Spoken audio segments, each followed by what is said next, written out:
Welcome back everybody to 922, and last we left off we time skip into Ian driving. I don't know where we're going. I'm as lost as you guys are watching right now.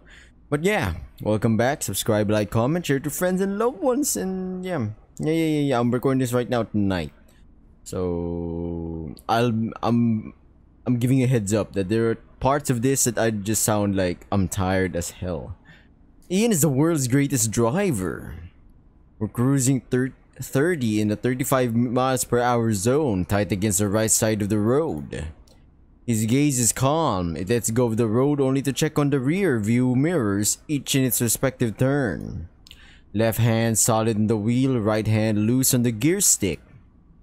I didn't realize manual cars still existed this side of the millennium, but the ride is so clean that had I not been sitting right next to Ian, I wouldn't even be able to tell that he's changing gears. Pisses me off. Any other worse driver would have gotten us there 10 minutes ago. Oh, it's sarcasm. Okay. Alright. So, you ever go bowling before? Yeah, a couple of times. Were you any good? I think so. Out of me and the couple of friends I went with, I usually did the best. So I better watch out, is what you're saying. I think I was 14 at the time. But yes, maybe you should. Huh. What about... I yawn through my nose. How about you? Oh wait. Sorry, are you a secret bowling champion? This is my first time, actually. But I might be. You never know. Could be, yeah, that's for sure. It's been like this. Ever since Ian returned from his sick days, nothing but limp, non-starter half conversations. You just can't get the groove going. Are you trying to date one another? I keep thinking back to what Andrew said. It's gonna be weird if you don't address it. Would it though? Kurt certainly didn't seem to give a shit about how many boners I pop in public. I don't think anything's different between me and Ian either. I mean, he invited me to come hang out with him. That means we're cool, doesn't it? Maybe he's like trying to force a conversation to create a clarification with one another, you know? But I mean, that's just me. Maybe I'm thinking too much about it. This is cool. I did not expect this game to have some form of animation or some movement. Fucking Andrew. I keep catching myself holding my breath, and I doubt it's only because Ian had overdone it with the fake new car smell. I bet it's all in my head. Would have been just fine if it weren't for Andrew bossing me around. Doesn't that obstruct your field of vision? Huh? Oh, the charms. Yeah, a little bit. It was fine until the dream catcher. My mom got it for me when the semester started. You like them? It's my collection. Aw, he's like happy. You sure have a bunch of them. Let's see. You've got a shamrock, a horseshoe, and a bunch of crucifixes. You aren't religious, are you? My family's Catholic, technically, but I hadn't seen the inside of a church since, it's been a while. Alright, then what about... I squint at the swinging amalgam. The medal with St. Paul on it. It's a St. Christopher medal. He's the patron saint of travel. Classic car decoration. Creepy eyeball things? They're Nazars, evil eyes. You see them a lot in the Middle East. Why would you hang that in your car? It's considered good luck. Yeah, I know, it's funny, right? It's yeah. Basically, the belief is that everyone on Earth is constantly thinking bad thoughts about one another. Like jealousy and stuff. And when you think bad stuff about someone, that attracts the evil eye to gaze at them, which brings them bad luck. The Nazar is there to neutralize it. It's like an eye for an eye thing, get it? Lots of really interesting traditions surrounding those. Highly cultured. Sounds a bit misanthropic? Are you constantly thinking bad thoughts about me? Only sometimes, Spence. Hey, is this flirting, man? What's happening here? What's happening here in this car? These are all good luck charms, huh? They are. Well, sort of. The Dreamcatcher isn't. And you believe all that stuff? Nah, not really. They're all trinkets they sell to tourists. Wouldn't complain if any of those sent some positive energy my way, though. Right. So were you always into the occult, or... Good luck charms aren't the occult, Spencer. Are ghosts? A few years now. I know it sounds like schlock, but this area gets a lot of paranormal activity. Yeah, the tunnels, I just noticed that any road tunnel, hell, if it's a train tunnel, yeah, bad, I don't know, just paranormal activity inside it. I know it sounds like, okay, I've read it. Incident rate shot through the roof just last year. Jesus, it's worse than I thought. And I'm part of these incidents, aren't I? I saw your dead body. I don't know how I could make that any more clear. Best not make me angry, Ian. If I'm really a ghost, I'll take vengeance by whooping your ass in bowling. I'll keep that in mind. Man, you could cut the sexual tension in the room. I'm just kidding. We ride in silence for a minute. A row of student motorcycle drivers wearing matching orange jackets overtakes us. That was a nice stretch of conversation. I feel my shoulders relaxing already. Nothing weird's going on between us. Just a couple of dudes talking about the undead. And Spencer beating his ass. Sorry for being a jerk about it. Eh? Ah, don't worry about it. You're nothing compared to what my family thinks of my little hobby. I'd imagine. You must be going ballistic, fam. So you just woke up one day and decided to become a ghost hunter. Sort of. I went online and started reading. It's all on forums these days, you know? Only the most reliable source. Oh, you wouldn't believe the amount of garbage people put out there. Any 13-year-old with a computer and a set of fingers wants to write the internet's next great ghost story. Some of them are really cool, actually, but they're what they are, you know. Stories. After a while, you learn to tell them apart from, like, real accounts. Sounds, time-consuming. I had a lot of free time during high school. Right, that's what I thought. That's another thing that's been gnawing away at the back of my mind. And there won't ever be a better opportunity to bring it up. Better handle it delicately. Is that when you had your accident? Oh, for fuck's sake. Andrew, you dickbag. Sorry.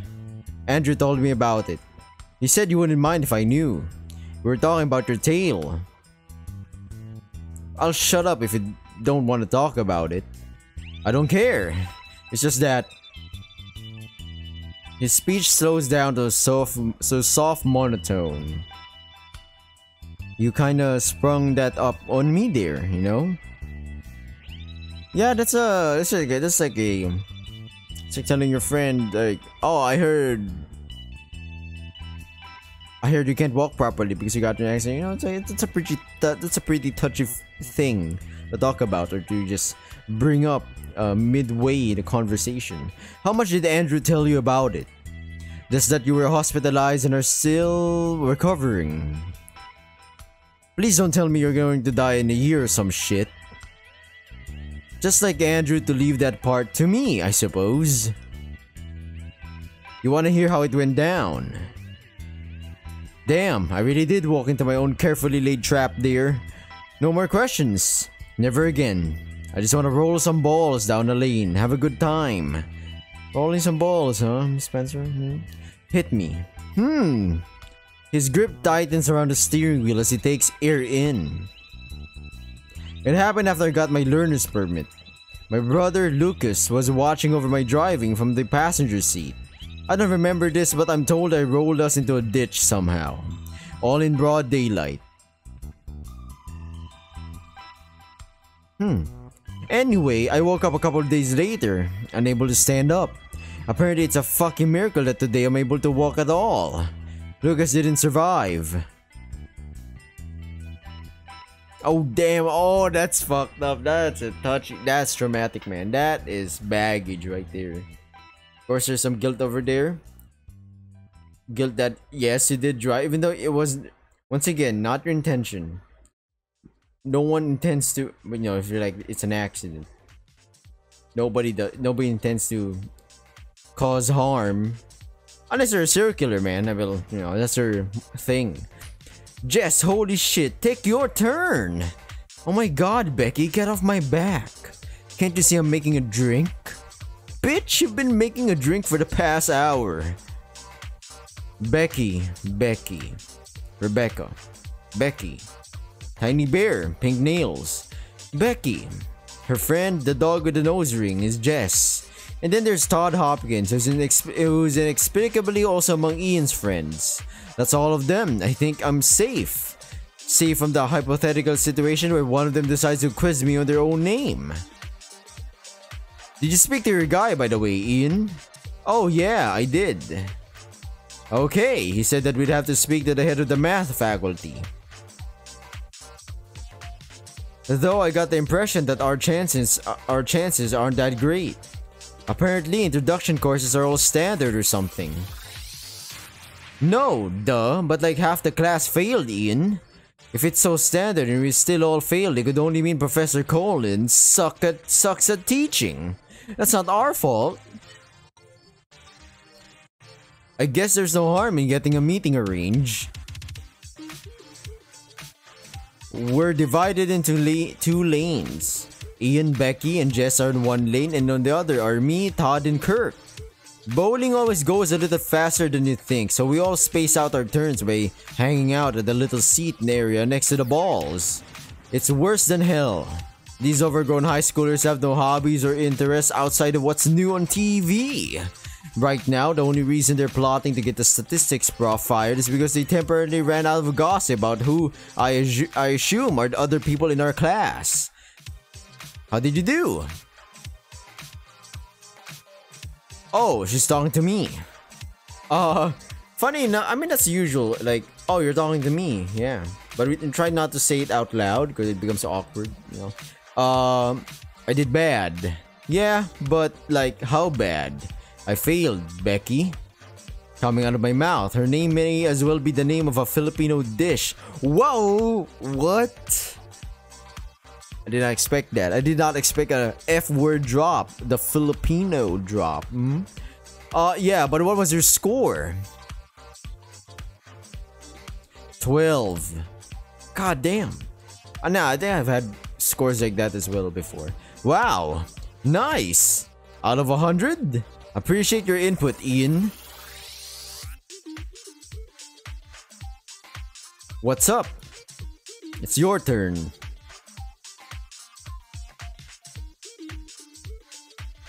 I probably should have cleared it with Ian whether I could let Kurt tag along. I could let Kurt tag along. Hope nothing happened between them. Kurt's presence here is the only thing keeping me from losing my mind. I pick out my favorite ball. It's blue and heavy. Has a large number 14 engraved on it. I like the way it sounds when it hits the floor. My balance wavers for a moment as I step into the oiled parquet. They didn't have shoes my size. Well, actually, they probably did, but the lady at the counter had enough tact not to suggest a kids section.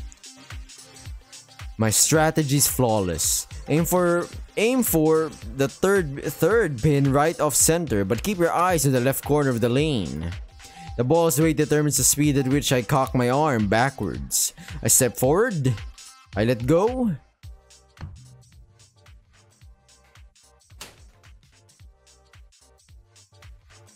Oh wow, wow, a bowling animation. Is that a strike? Gutter ball. Becky just giggled at me from the other lane. I'd have probably done better if my hands weren't absolutely freezing. It's okay, Spencer. I've been there. I tried bowling once, first time with my mother. And yeah, it was, at first I was doing okay, but I wasn't really, and I was spent, man. I was like the first 3 balls and I was already like, the 4th one was like, oh god, this is heavy, I'm tired. Holy shit, you know, and I just flopped, gutter ball and the other ball next. Yeah. God, what's with the air conditioning in this place? My shirt's collar digs into my neck soaked in sweat. Or is he having like a panic attack? What is this? My god, that's like 2 gutter balls right there. Whatever, it's not like it could do any worse. Yeah, I guess.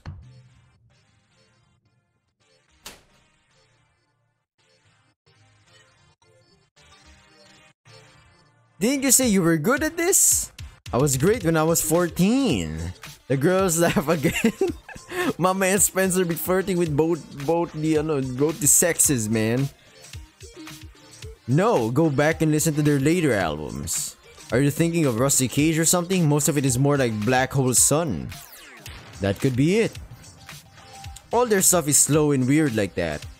Don't get me wrong, it isn't a bad song. Just not my thing, bro. And did they really need to package it in some shitty best of album along with fucking Guitar Hero 6? Just get it online like a normal person, dude. Is it my turn? Yeah. I see, Ian's like hanging out with the girls. What? You holding up okay? I'm good. Cool. I'm glad these two found some common language. When we get here, I was worried my entire lane was going to sit in complete silence for the entire night. Hell, if it wasn't for Kurt, I'd probably have to strike a conversation with Todd, and Todd is a bit... Everyone knows Todd. He's kind of doing his own thing, you know? Whatever his own thing might be, it makes him incredible at tossing a ball. Ian, Jess, and Becky offer their compliments. Kurt silently claps twice. Hey, I'm gonna go out for a smoke after my turn. You wanna come? What? And make it even more obvious to everyone that the only reason you're here is so you could babysit me? I'll pass. Suit yourself. Is it like our caretaker, man? Spencer's getting taken care of, like if he has a panic attack. Before Todd has a chance to come back, I sneak over to Ian's lane. We set up a little drink table on a chair we borrowed from the cafeteria. The staff didn't seem to mind the booze that these children brought in, so I doubt they care. I pull a fresh cup from the sleeve and loudly open a can. Half a cup Red Bull, half a cup vodka, right? That's how it goes. Fuck, having a hard enough time concentrating as it is. Your turn, Spencer. I'm gonna take a piss. Okay. So Spencer. Holy shit, my heart skipped a beat. Where did he come from? I heard some rumors about you. Rumors, huh? What kind? About you coming back from the dead kind. Oh, thank God. It's only that. What about it? You wanna know the secret to eternal life? Ian thuds his ball back into the rack in the corner of my eye. No one has yet to confront me about this nonsense other than him. I'm just kidding. It wasn't me. It's just some guy who looks a lot like me. We've never met. Why? What am I doing? We've never met. Sorry, man. I'm just not in my A game right now. David Johnson, right? My chest tightens for a moment. Can't tell if it's because of that name or heartburn. Right. You're familiar with the case. Male, roughly our age, found dead just outside the institute due to a health problem attack. Is that what you're about to tell me? That's what the police say. They believe the police. Where are you going with this? I know you and Ian are friends. Right, I get what you're saying. Let me show you something. Hey Jess, do you know any David Johnsons? Both girls glare at him. No. Becky? No. Ian doesn't either. Isn't that right? Isn't that right? So what? There's a couple thousand students here. You can't expect everyone to know everyone. Or are you about to tell me you've hacked into the school record somehow so you could check? The flimsy plastic cup pops as my hand tightens around it. Breathe. Don't get worked up. Yeah, calm down, Spencer. Calm down. Breathe. Think about some chill place you think. We've thought this over 1,000 times. Kurt knows him. What? And that's where I end the episode right now. I'm just tired right now. I'm asleep. At this time, it's like, in my time, it's 12:16 a.m. So yeah. It's night. So hopefully everybody has a nice sleep, I guess, or a good wake up morning call or whatever. Good day, good night. I'll be seeing you in the next episode of 922. Hopefully you keep in touch. Comment down below if you liked it. And thank you for watching. Subscribe, like, comment. Bye.